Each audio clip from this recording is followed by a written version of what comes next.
জয়তু শ্রীরামকৃষ্ণ। শুভ সন্ধ্যা, সবাইকে স্বাগত। মা শ্রী শ্রী সারদা দেবীর কথায় দিগদর্শন। তিনি বলছেন, বিচার করা, মনের নানা সংশয় দূর করা, জপ ধ্যান করা, সব হলো চিত্তের শুদ্ধতা আনার জন্য। কিনা এসব অনিত্য জিনিস থেকে, মনের বিক্ষিপ্ততা থেকে মনকে গুটিয়ে শুদ্ধ করে তার সান্নিধ্য লাভের জন্য ব্যাকুল হওয়া। তারপর তার কৃপা সে কিসে হবে তা তিনি নিজেই জানেন। তবে কি জানো, সবচেয়ে তিনি কিসে প্রসন্ন হন? এই যা করছো, এতেই তিনি একমাত্র প্রসন্ন হন, অর্থাৎ সেবাতে।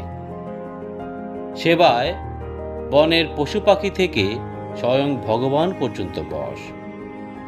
ঠাকুরের কাজ করবে আর সাধন ভাজন করবে। কিছু কিছু কাজ করলে মনে বাজে চিন্তা আসে না। একাকী বসে থাকলে অনেক রকম চিন্তা আসতে পারে।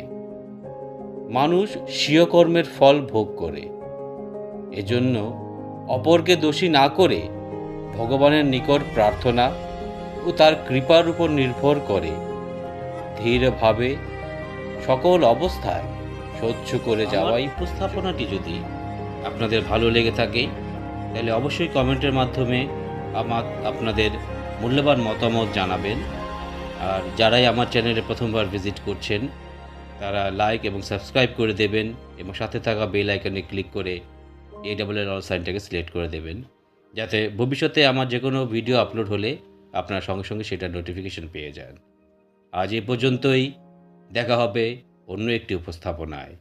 সবাই ভালো থাকবেন, সুস্থ থাকবেন। জয়তু শ্রীরামকৃষ্ণ।